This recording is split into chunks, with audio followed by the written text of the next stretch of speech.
Hello and welcome to this video. I'm Ellen and I'm going to talk about TV shows. I'm very late with this video, but TV shows from 2025 that I watched. Some I liked, some I loved, some were just okay.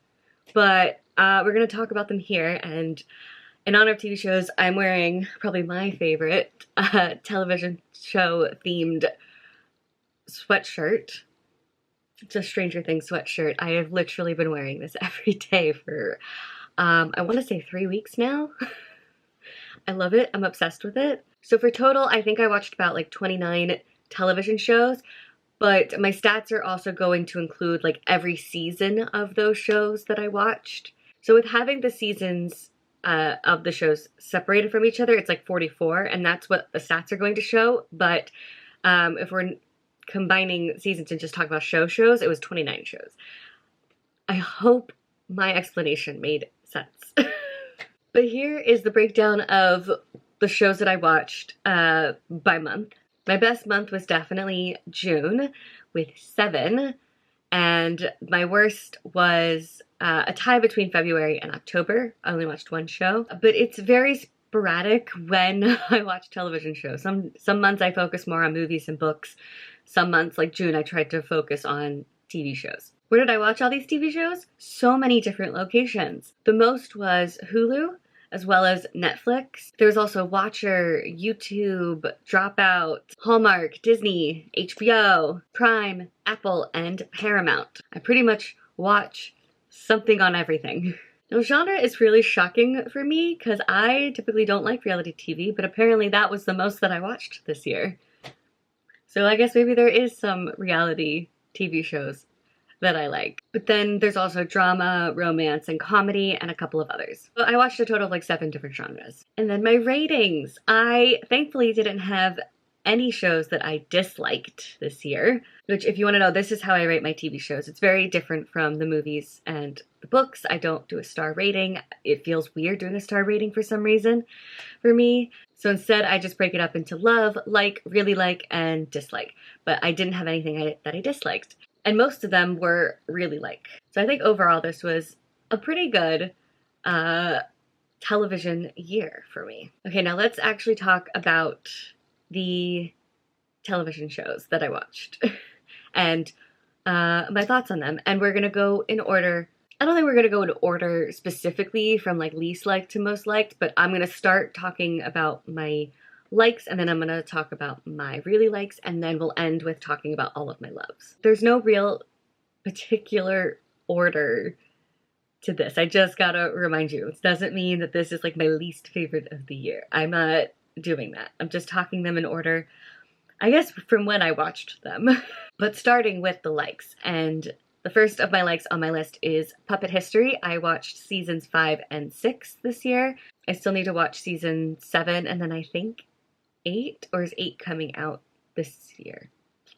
I don't know. But this is on Watcher TV, and it's fine. I mean, it's okay. I feel like it's strayed a little bit from what I liked about the first couple of seasons, and it's gotten a little bit too wacky. But overall, it's a fun way to learn about history, like real things that happened in history. A guy just does a puppet show for these people, and it makes it like a test or a quiz, because he's like, hey, so what do you think happened? Here are your options, and then makes it more of like a competition. And I don't know, it's fun, but I think it's gotten a little too wacky, which is why it's more of a like than anything else. Another show from Watcher TV that I watched this year that I liked was Ghost Files Alone. Now, they have a show that's like a ghost hunting show just called Ghost Files, but they did a different Ghost Files show this year, which was Ghost Files Alone, which is just one of them is alone by themselves, no camera crew, nothing. I think it was like for 2 days or 48 hours alone in a haunted place, and just what happened, what he captured. And yeah, I like their ghost hunting shows, which is mainly why I have Watcher TV. This one I don't think is as good as their ghost hunting show. I don't think that many things happened, unfortunately, with this one, but it was still a fun time. Next on my list of likes is Whiskey on the Rocks. So this was a Swedish a comedy miniseries based on a true story. In like the early 1980s, a Russian submarine accidentally crashed into a Swedish coastline. And of course, the Swedes were like, oh my God, Russia's invading. They're going to start a war. And Russia's just like, oh no, we've got like bombs on this submarine too. They're going to think this about us. Like we just got lost and drunk. And so it's just the fact that like a war almost broke out because of this accident that happened. And America does get involved. I forget who the American president was at the time. And it's just a lot of high energy and high stakes and a lot of miscommunication and things just like not happening the way that they were expecting things to happen. I don't know how, but it's just, it was a fun time. It was fine. But if this wasn't a miniseries and it was getting a second season, I probably wouldn't watch the second season, but I still liked it. Next on my likes, I feel like some people are going to be unhappy with me, but it is Severance season 2. So I enjoyed season 1. It took me such a long time to get into season 1. I think it took me a good like 6 episodes until finally I was on board and I was like, okay, I get what's going on here. Let's do this. Season 2 just felt like it was taking too long. I think there was like 1 or 2 episodes that I really liked, but other than that, I just felt like it was a slog to get through. People are really going to hate me.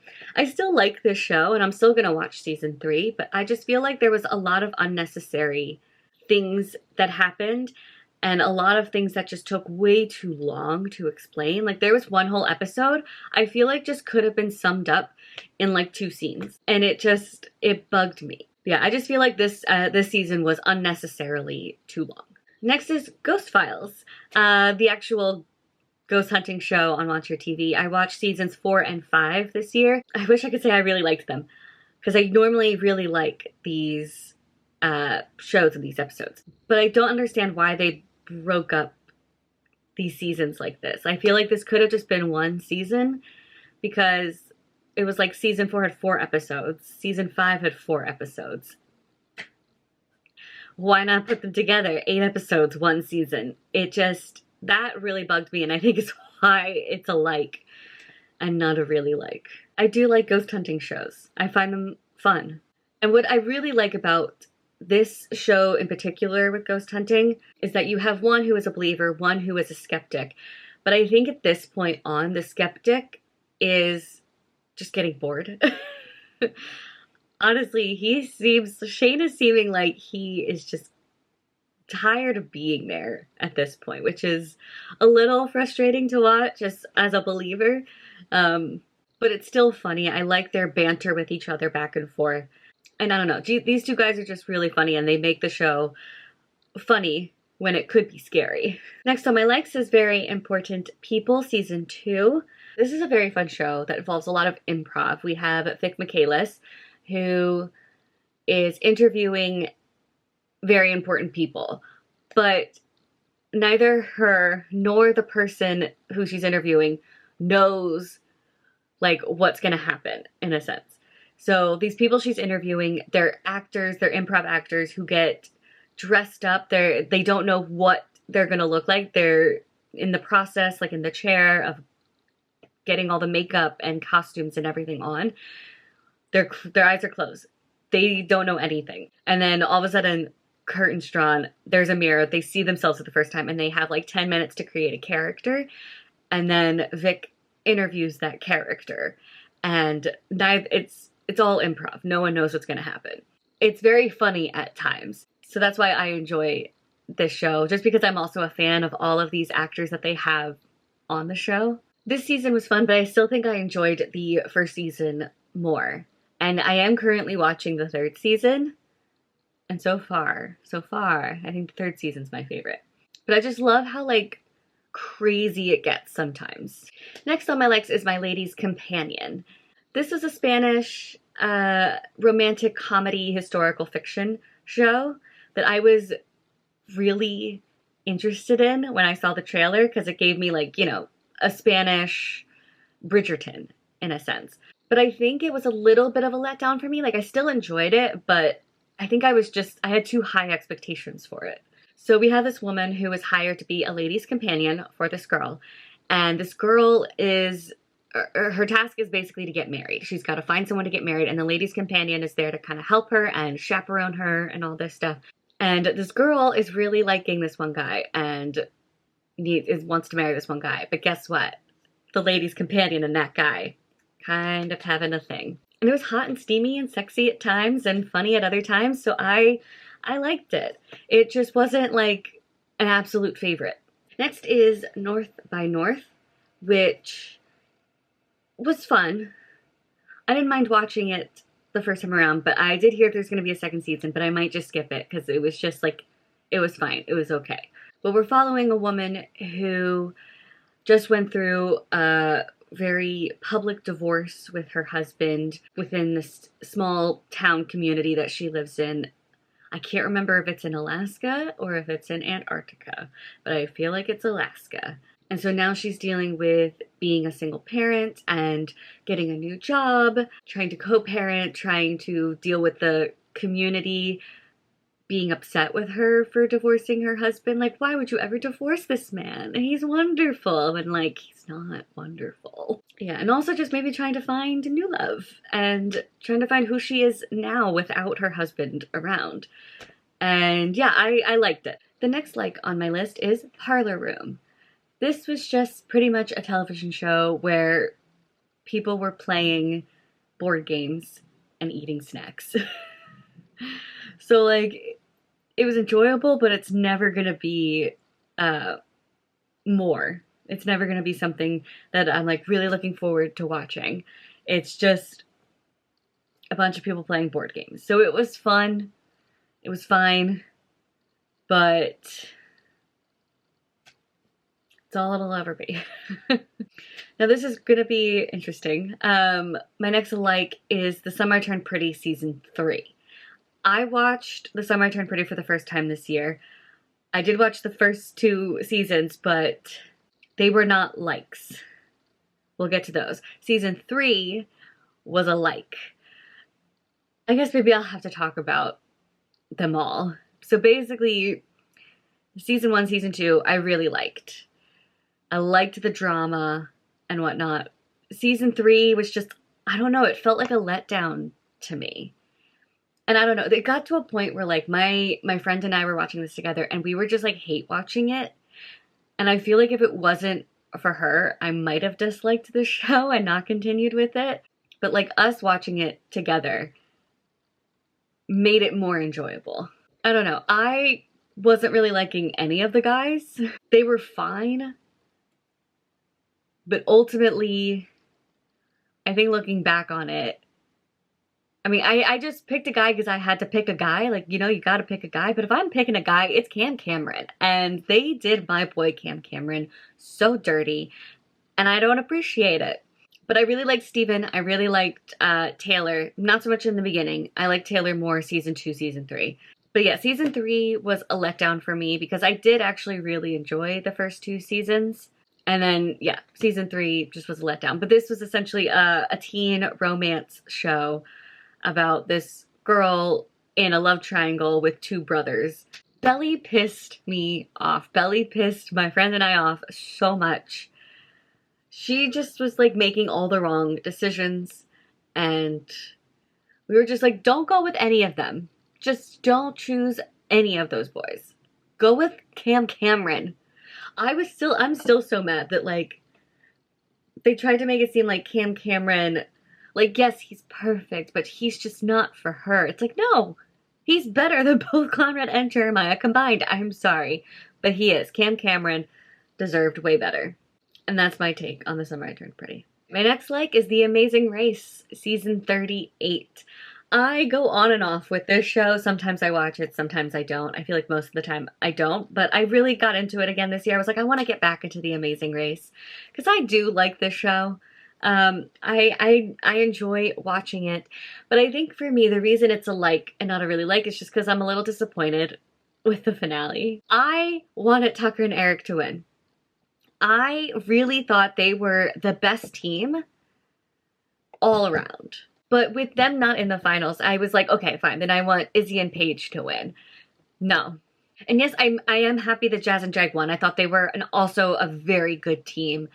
But I don't know. There was just something about Tucker and Eric. And it's not just because they're good looking guys. I promise. It was the way they played the game. It was just like they made it seem easy. And they were so great at communication. And they were like so nice to everybody. And I don't know. I just felt like they were all around a great team. And I was so upset they didn't make it to the final. So that's why this year is a like. My last like is Finding Mr. Christmas Season 2. So I had some issues with Season 1. And I have an issue with Season 2.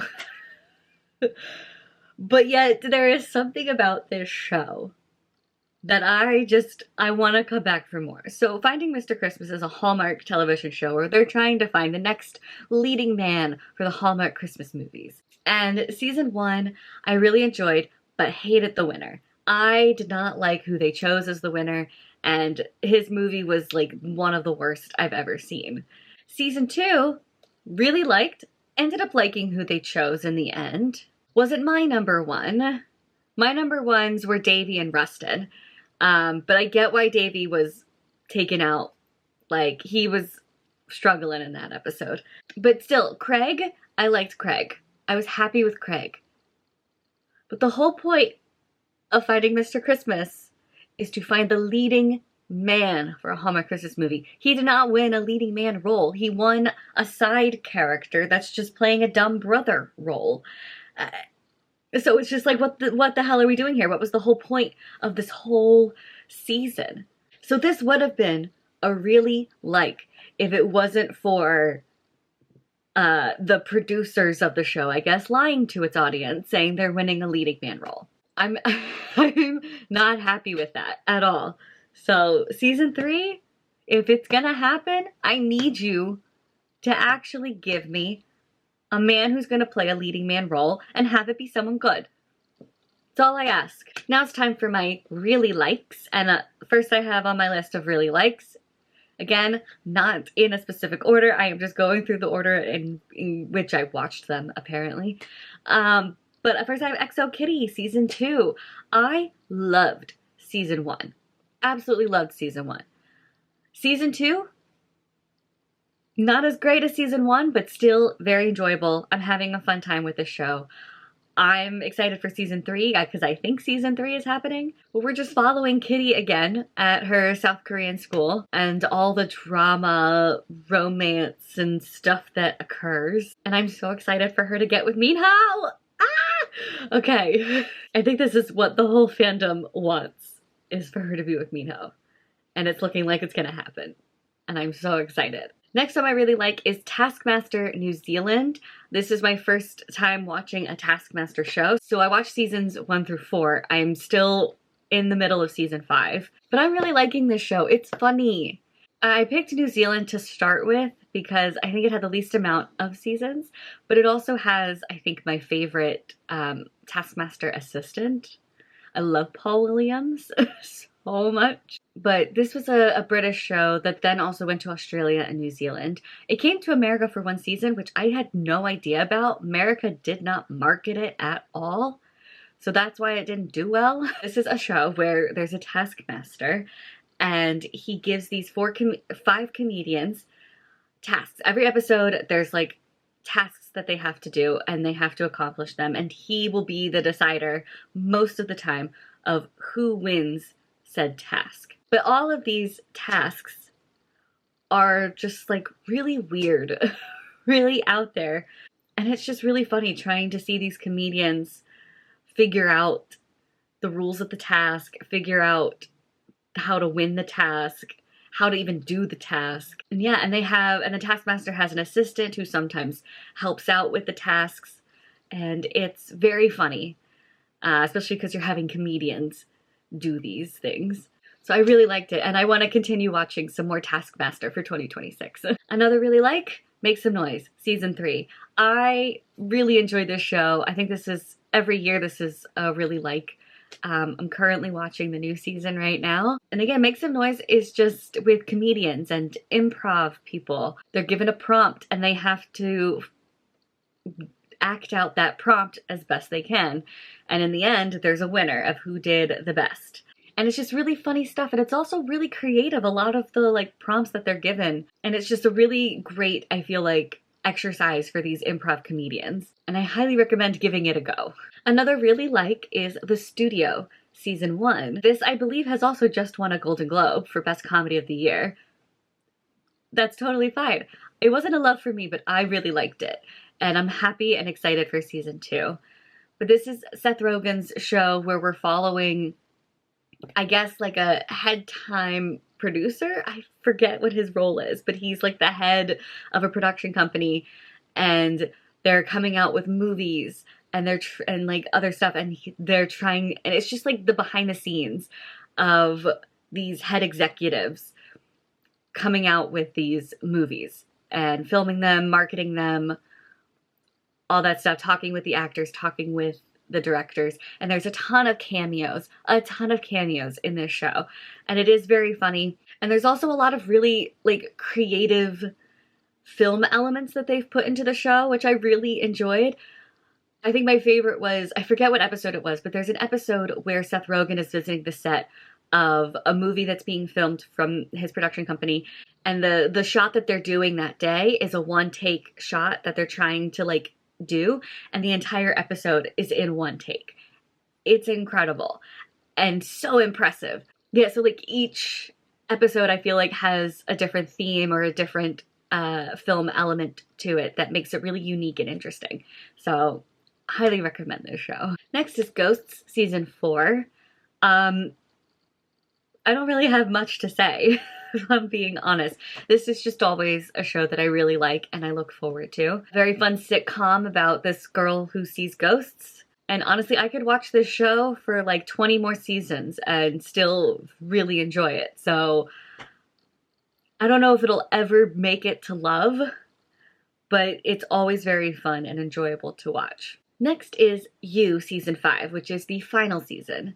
I have had some ups and downs with this show. I really loved this show in the beginning. I think the Season 4 kind of fell off a little bit. Season 5 brought it back a little bit. Like, I really enjoyed Season 5. I really enjoyed how we ended this, like where we ended up with everybody and all the characters, and I really liked some of the twists that we had. But You is a thriller, in case you don't know, about essentially a serial killer. But yet, you're in his head, and you're kind of sometimes on his side with some of the killings. But then you have to remind yourself, wait a minute, this man is insane and a psycho. He's like a stalker. He's, you know, murdering people. He's doing so many crazy, insane things. And in this season, he is married now to, I forget her name, but she's a very rich woman from a powerful family. And she starts seeing, I mean, she kind of knew a little bit, and she was fine with it. But then she really sees how insane he is, and it gets wild. And then we have some people from his past coming back into the season, getting some revenge. So, yeah, no, it was very satisfying. Abbott Elementary, Season 4, another sitcom that I'm not sure will ever be a love, but I am happy to watch it for the next 20 so seasons and so on and so forth. Just following these teachers of an elementary school in Philadelphia, it's hysterical. It is so funny and a very fun time. And I love these characters and I love the shenanigans that they get into. And that's all I have to say about this one. Game Changer, Season 7. Another really great season of Game Changer.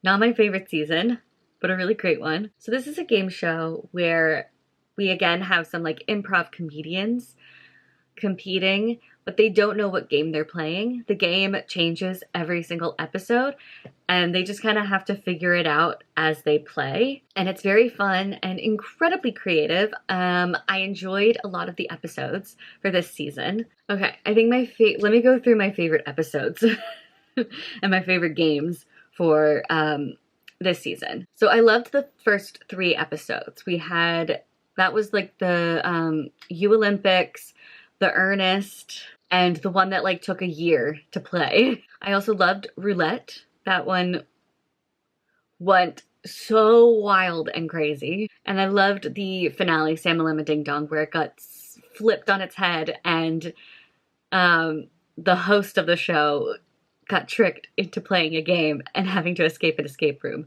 And it was all like themed around all of the different games that they had played throughout all 7 seasons of the show. It was really fun. All right, The Night Agent season 2 finally happened. It was like to a point where I was like, I don't even remember season 1, but I do remember loving season 1. But season 2 was a really like, I think again, because there was a lot from season 1 that I didn't remember. This is what happens when the seasons are too far apart. A lot of things I forget, and I don't feel like rewatching. This was still like a fun, exhilarating ride of a show, so that's why I really liked it, and I'm excited to see where we go with season 3. And I really liked having Brittany Snow in a couple of scenes and episodes for this season. Sorry for spoilers, but I wish she hadn't died so she could stay on longer because I love Brittany Snow. Next is Dancing with the Stars season 34.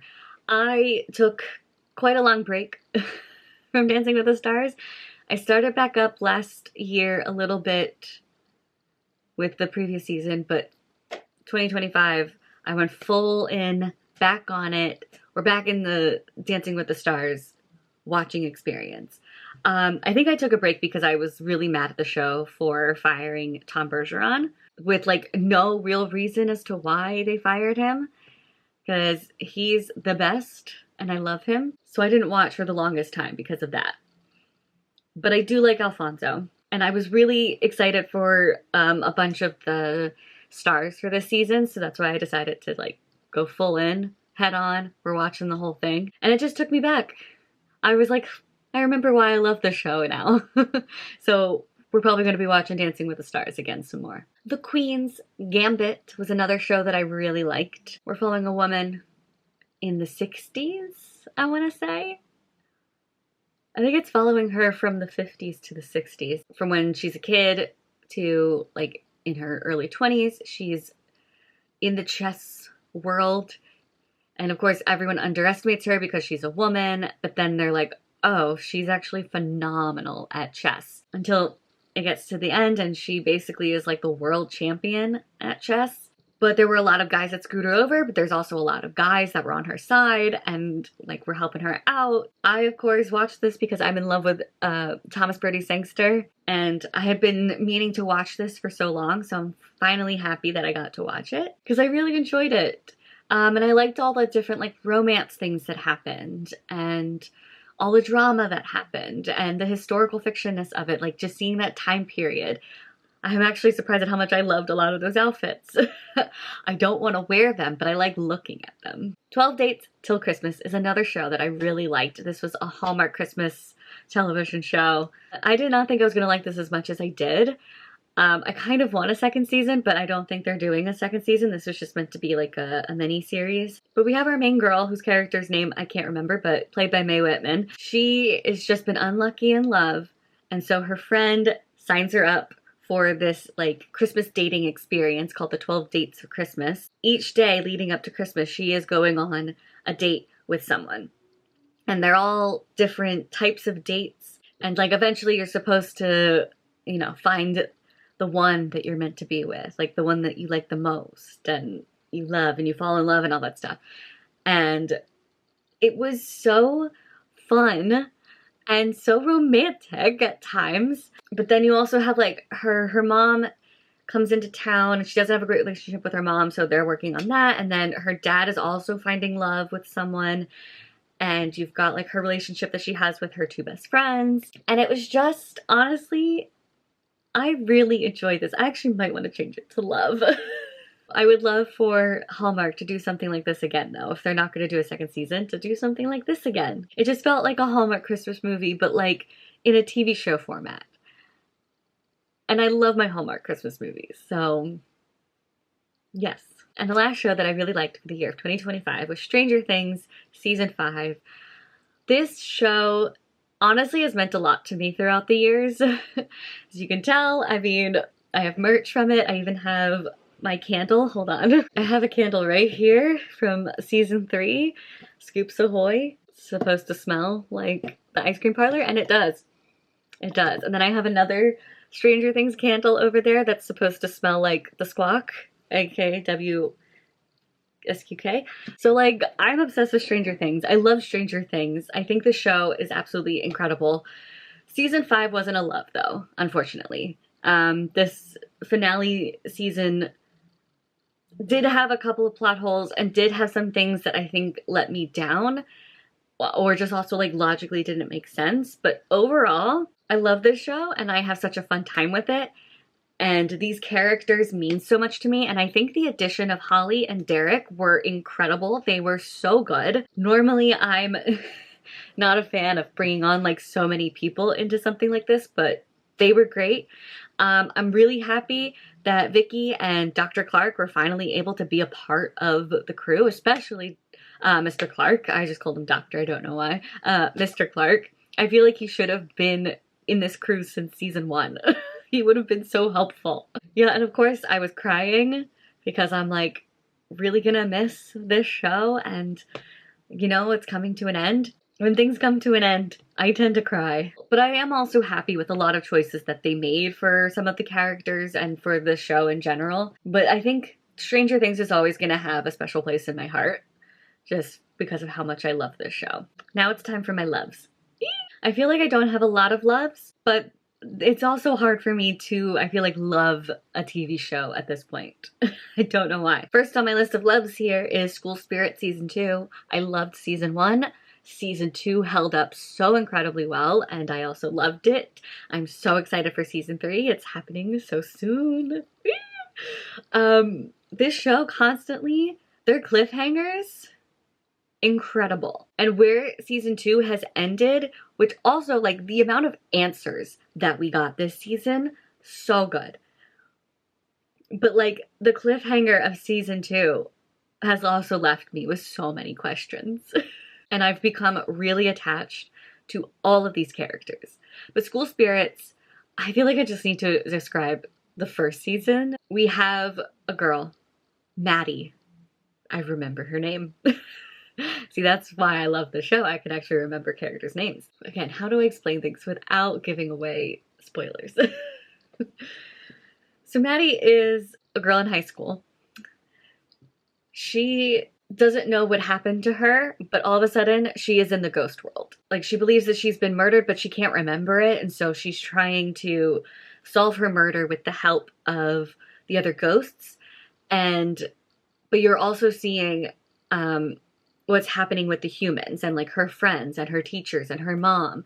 And you're seeing what they're going through with trying to find Maddie because they just think that she's missing. And one of the humans, one of her best friends, can see her, but only in like certain rooms and at certain times, which does get explained in season 2 why that is. But like, oh my god, there was so much happening in season 2 that just went crazy, and I'm so excited for season 3. I just love this show so much. I think they do an incredible job with writing and cliffhangers and being so creative with all the stuff that happens. And I think the acting is really good.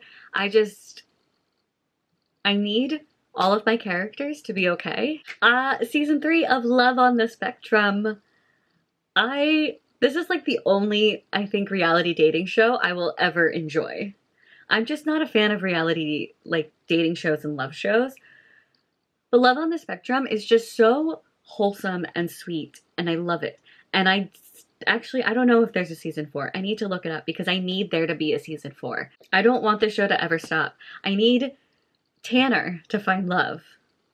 I need Tanner to find love. He is one of my absolute favorites on the show, along with, I'm forgetting his name, but I think he found love at the end of this season, and I'm so happy for him, and I hope that they're still together by season 4. I love this show, but this is like a dating show for people who are on the spectrum, like who are on the autism spectrum, and it is just so good, so incredible. I love it so much. Next on my love is The Rookie. I watched all 7 seasons in 2025. Now, I loved the first 6 seasons. Season 7 was only a really like. I wish I could explain why, but I can't remember. I honestly cannot remember. They all blend for me, but I have started season 8 because it just started recently, and so I'm excited. But The Rookie is following the LAPD. I never wanted to watch it because I didn't think I would like it because I'm not a fan of the LAPD in real life. But I like the LAPD in the show. I love Nathan Fillion, so I'm happy to watch the stuff that he does. And I love Tim and Lucy and their relationship that they've got going on. And I just really enjoy these characters. I think that's what I love about this show, is just the characters. A lot of things in the show are not realistic to real life, but I don't care because I love these characters. And I want good things to happen to them, only good things. Next on my love is The Gilded Age. So I watched season 2 and 3. Season 2 was a really like, season 3 was a love. And I'm really excited for season 4. The Gilded Age is by the creator of Downton Abbey, so it was like no surprise I was going to also love this show. We're obviously in the Gilded Age for this one, but it's in America, New York City to be exact. And we're following the rich people, but it's more so like a fight between like new money and old money. And like Mrs. Van Ryn kills it every time. Love her. I love pretty much every character in this show. And the amount of drama that happens is wild. We're also following, like, you know, the staff that they have. My favorite of the staff, though, is Jack. Although he's not really staff anymore. So proud of that character and what's happened with him. But like, he is just like the cutest and sweetest little thing I've ever seen. I shouldn't say little thing, he's not little, but like, I just want to like pinch his cheeks.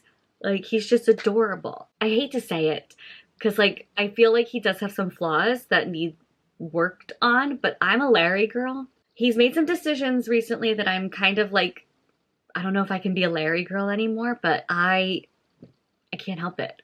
I need to be a Larry girl. I need to stick to my guns and be a Larry girl. In season 2, we were following like the whole opera battle. Because New Money wanted this one opera to succeed while Old Money wanted like the old opera to like keep going. Like, no, it's got to be this opera. So that was like, I think the biggest battle for season 2. Season 3, I feel like had a lot of romance stuff going on. And not just like romance happening, but also like romance dying. Like, our power couple went through a lot of fights in season 3. And there was a lot of, like, you know, mothers not approving. And there was also a lot of, not a lot, but, like, some people dying. It was a wild time. But I'm excited for season 4. Oh my god, I'm actually dying for season 4. And then the last love that I have to talk about, as well as the last show to talk about with you guys, is Nobody Wants This, season 2. I loved season 1, and I'm so happy to say I loved season 2 as well. For a while, I thought season 2 was just going to be a really like. No, it turned out to be a love. I cried, I laughed. It really, I really enjoyed it so much. But this is a romantic comedy with Kristen Bell and Adam Brody. He's a rabbi.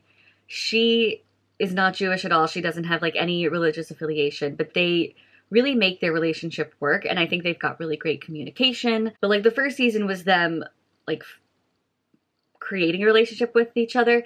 Season 2 was more so them trying to keep this relationship and trying to make it work, because he can't really be like the head rabbi if his wife is not Jewish, or even if like the girl he's dating is not Jewish. Like, he has to be with a Jewish person. And so I think it's also a little bit about her being like, well, I can't just, if I don't feel it, I can't just pretend that I'm Jewish when I don't feel it. And it was like a lot of battles and struggles with that kind of debate. But yeah, no, this show is just absolutely spectacular. I love it so much. And I'm also excited for season 3. Now, if I had to pick like a bottom 5 and a top 5 in order, let me think about this. Okay, so for a bottom 5, I think it's going to be right at the bottom, Parlor Room. Then above that, Ghost Files Alone. Then Puppet History. Then Whiskey on the Rocks. And then Ghost Files. I think that's my bottom 5. Oh, that's so upsetting. I wish there had been a show I disliked so I could have put that on the list. All right, now let's figure out top 5. Okay, so for a top 5, I think it's going to be Nobody Wants This at number 5. Then Love on the Spectrum. Then The Rookie. Then The Gilded Age. And then number 1 is School Spirits. But there you have it, my TV shows of 2025. I did the same thing with my movies and my books. I will link those videos down below if you are also interested in those. And I know I took a break from the year 2025 for making videos, but I am hopeful that this year I will come back and I will see you guys with more videos. Bye!